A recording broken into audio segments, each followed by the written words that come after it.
Praise Yes, God. the word set I me was free. just with my mobile and I just saw a message come from Australia.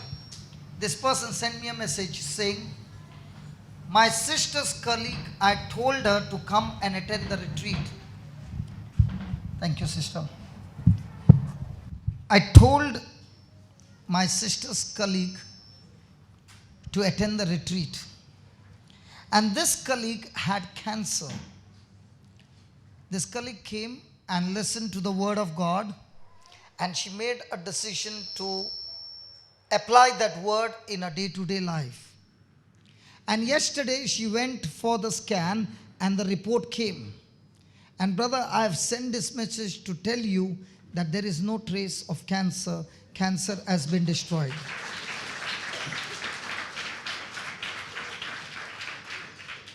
When you get testimonies like this, that's the best love offering a person can offer me. Praise God. Hallelujah. Now, this is a very interesting topic, and I am so sure every person seated here are going through this experience. From the Gospel of Luke chapter 13, verse number 6 onwards. Jesus spoke also this parable. A certain man had a fig tree planted in his vineyard, and he came and sought fruit thereon, and found none. Then said he unto the dresser of his vineyard, behold, these 3 years I come seeking fruit on this fig tree, and I find none. Cut it down. Why cumbereth it the ground?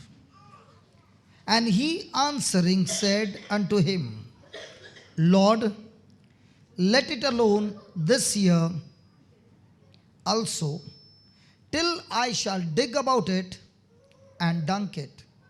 And if it bear fruit, well. And if not, then after that you shall cut it down. This is the word of the Lord. Praise be the Lord. Hallelujah. Now, when you look into this parable, the most interesting thing that you see over here is a certain man planted a fig tree in his vineyard. Fig trees are never planted in vineyards. They are always planted in an orchard. Hallelujah. Grapes grow in vineyard. So this tree was on purpose planted in the vineyard. Are you there? And in the vineyard there are vine which are creepers. And a fig tree will never be comfortable in a vineyard. But this tree was on purpose planted by the owner. And even though he planted there, he still expected fruit from the tree.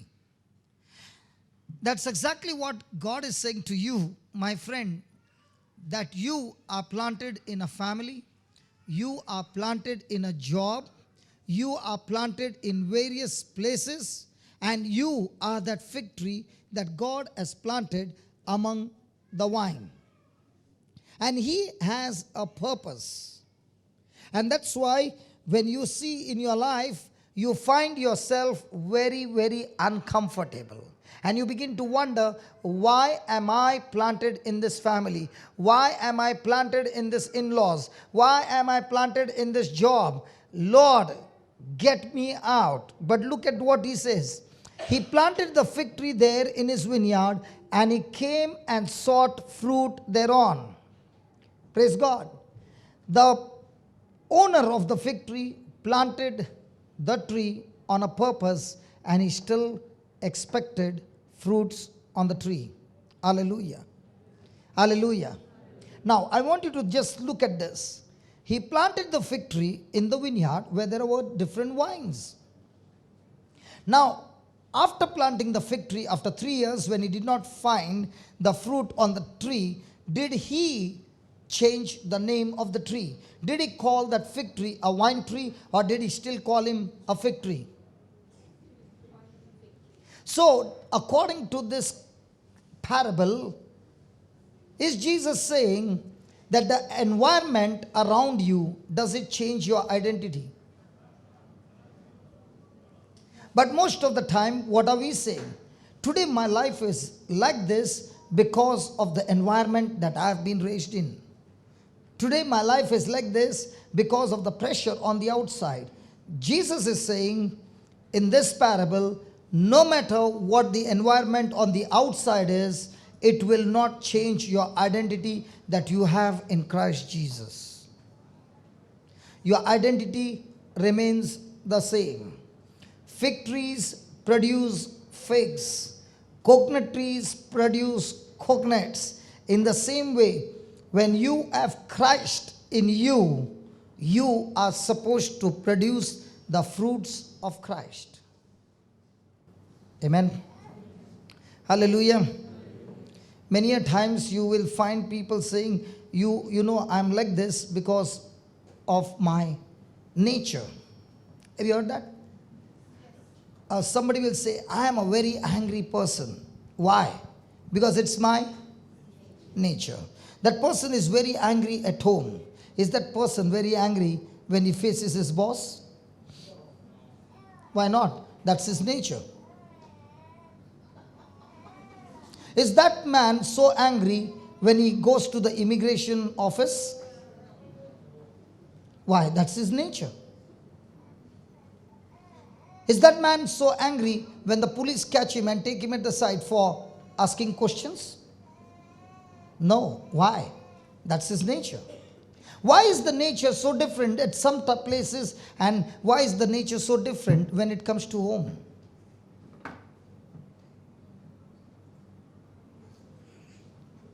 Hello? Are you with me? Well, that's exactly what I would say to my wife. That's my nature. Hallelujah. So when I say that's my nature, I can do what I want. That's my nature.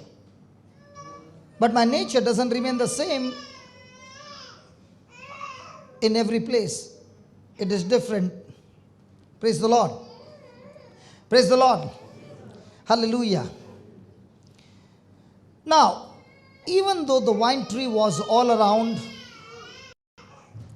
praise God, did that change the expectation of the owner? Okay, let's say the word of God says Jesus is the vine and we are the branch, right? How will a person produce a fruit? How does you as a branch produce the fruit?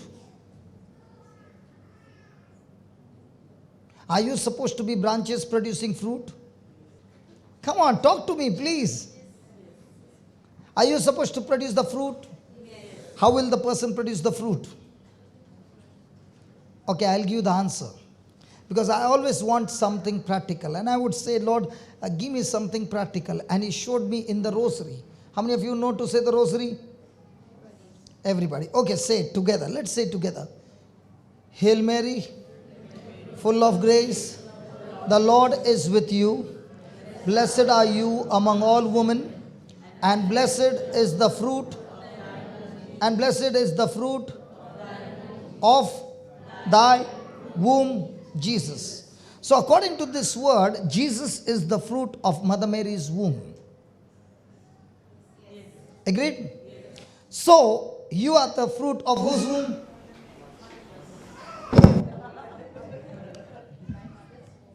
I got two answers.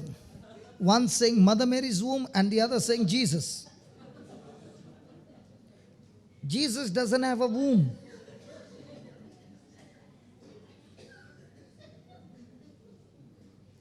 Are you the fruit of your Mother Mary's womb or your mother's womb?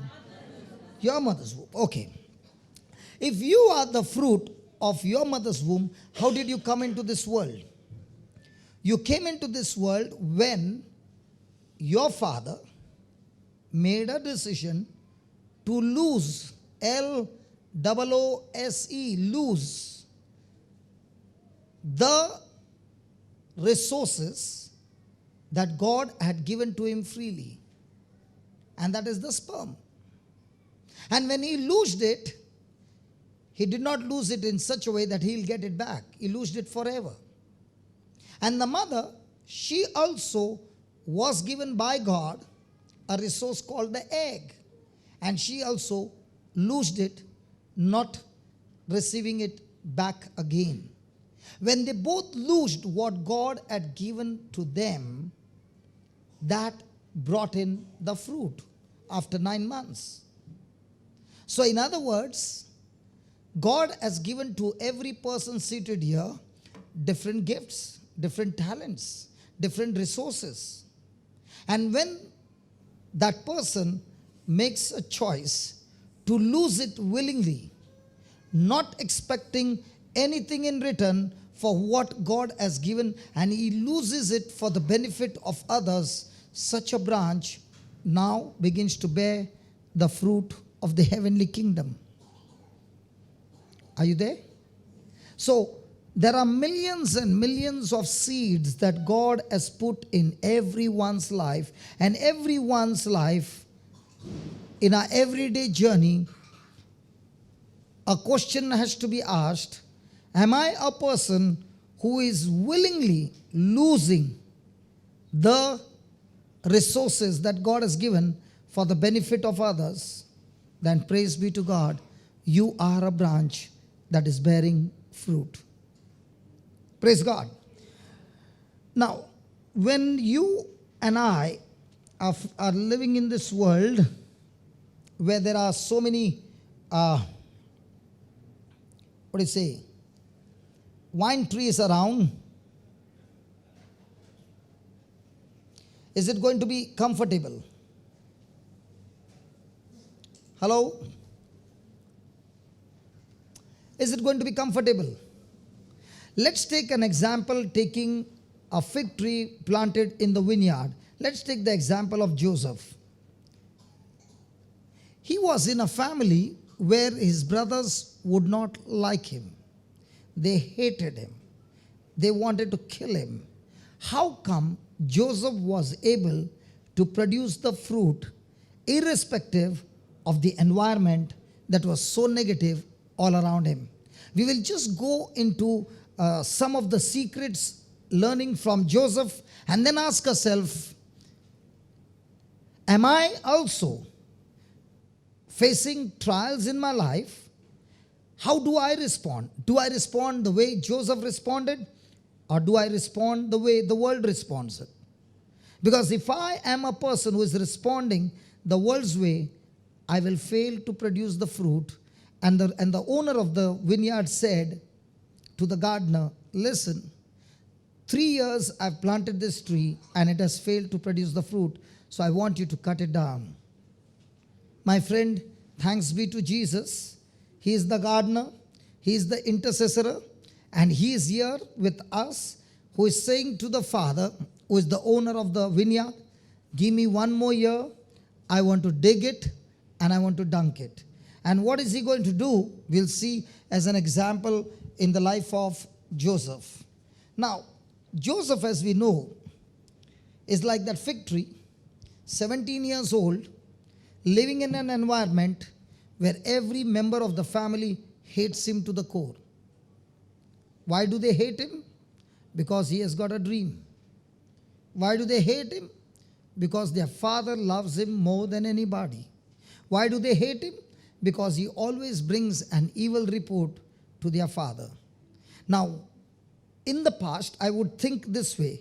He would bring an evil report means, in Bombay language, he was a chamcha. I don't know whether you understood. And because of which they would hate him.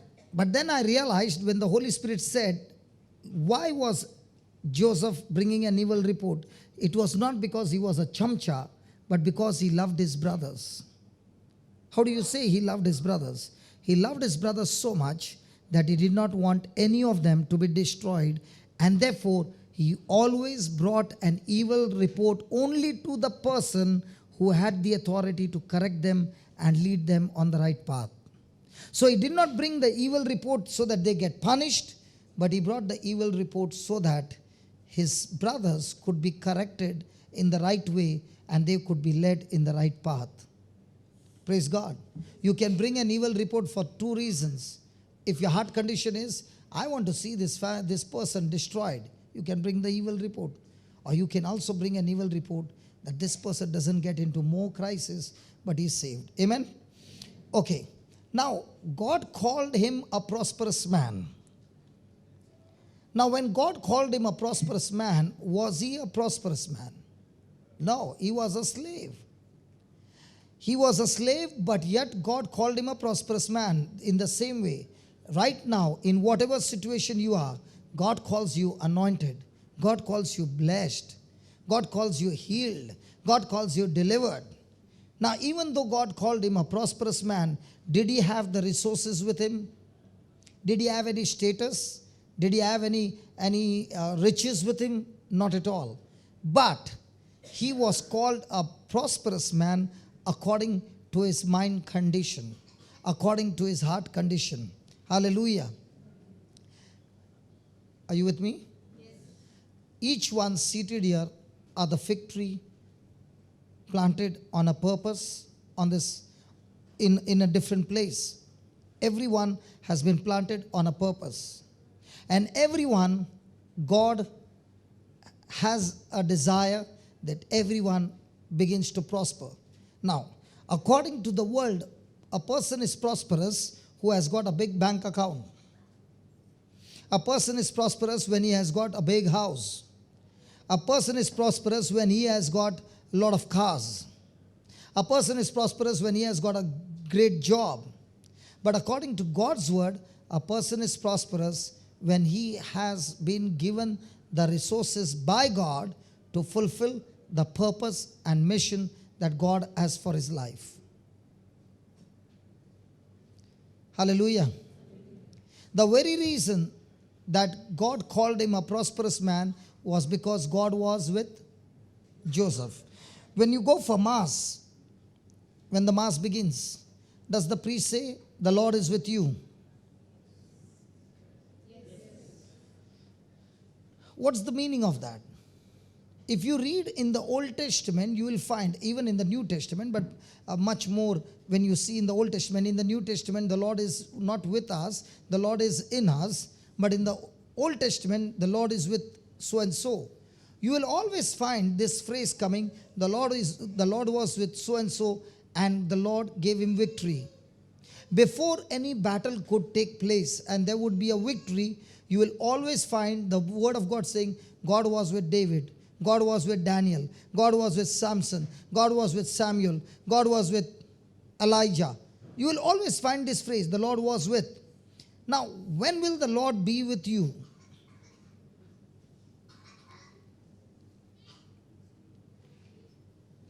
The Bible says, when you hate your brother or your sister, you are a murderer, and the Lord is not with you. So what's the opposite of that? When you're walking in an unconditional love, the Lord is always with. Did you get that? Yes.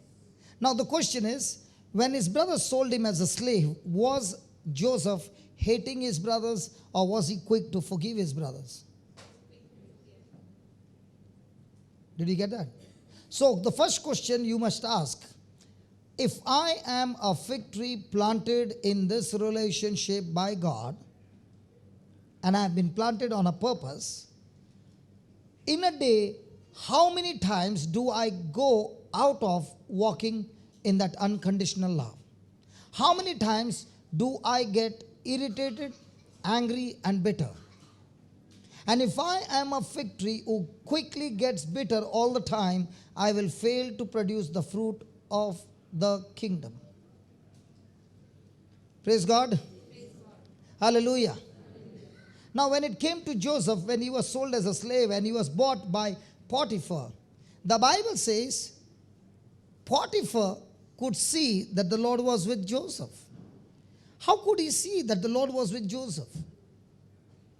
The presence of God was always with Joseph. How does a person develop this presence of God?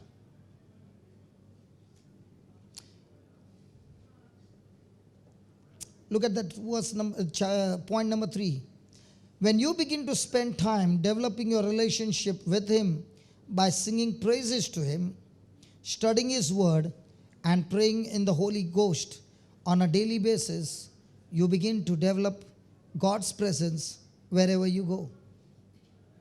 Is it possible? I shared this before. Let me share it again.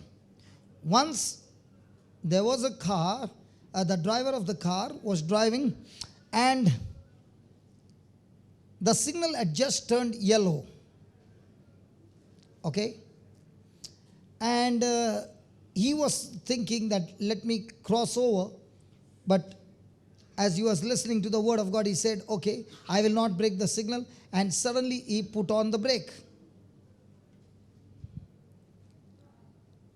Suddenly he put on the brake.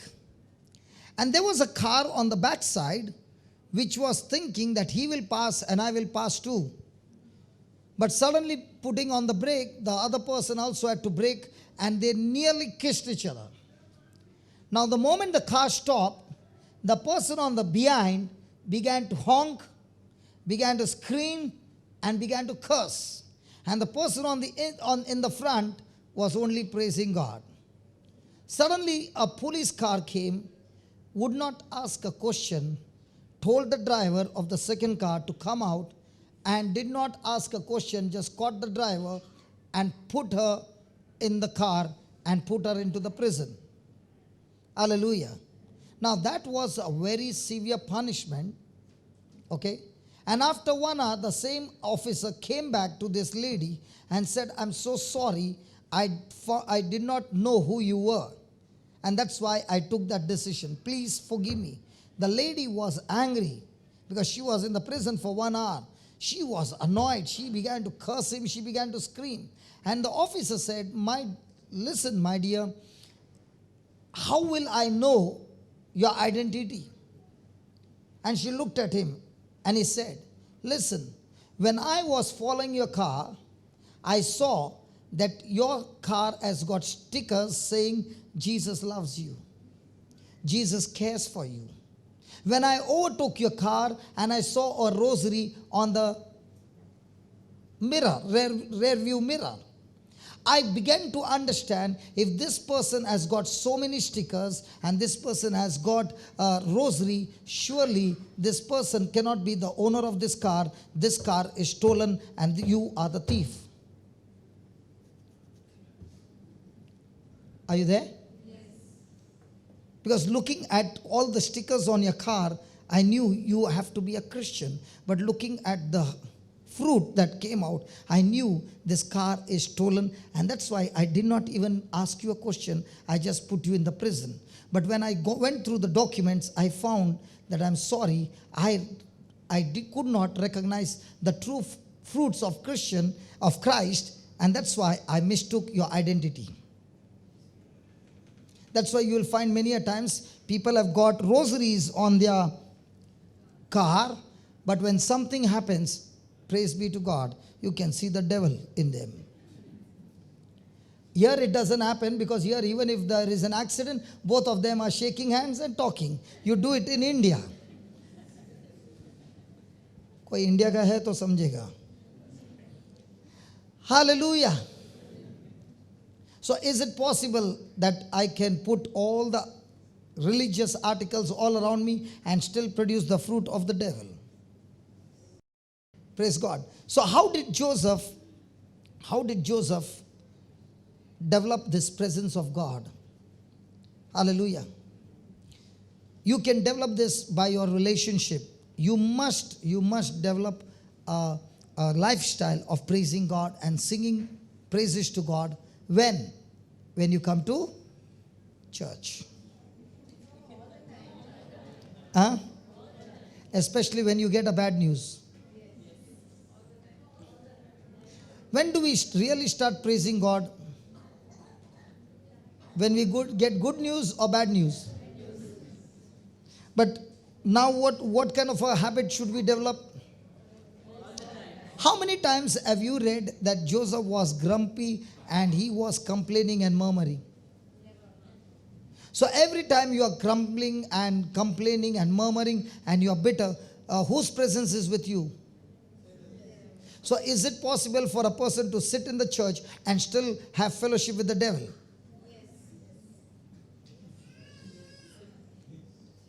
Praise God. Now, if you are a person who is studying the word, say the studying, not reading. That's why yesterday I asked you the definition of offense, and praise God, all hands were lifted up. I had so much of difficulty to ask which one to ask. Praise God, because you all are studying the word of God.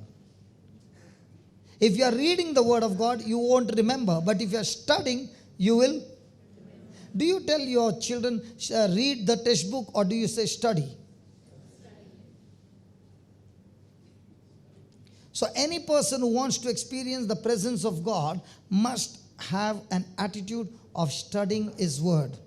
Hallelujah. When there is a loose connection, there is always a problem. Hallelujah.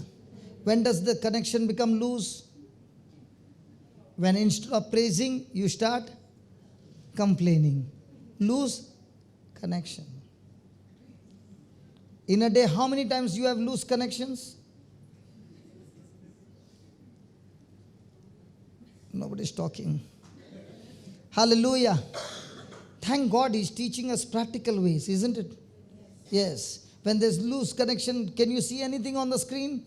No. When the connection is right, can you see on the screen? Yes. When your connection of praise, studying the word and praying in the Holy Ghost is going on a daily basis, people can see God's presence on you. Hallelujah. So the more and more you develop the presence of God in you, the more and more you develop unconditional love for others. I don't want anybody to lift their hands, but I want to ask you a question. Let's say before you came to understand the word of God, you were a person who was very sensitive and very quickly you could get into bitterness. But the moment you started studying the word of God and you began to apply the word, change your thinking and all that, now when you face a trial of the same kind, you don't respond the same way, but now you are so quick to forgive and forget. Come on, does it happen? Do you know why it happens? It's all because of God's presence in your life. So fig trees, you are planted in the vineyard, you will be going through negative issues, but the good news is, the more and more you develop the presence of God, the more and more you will produce the fruit of the Spirit. Is that a good news?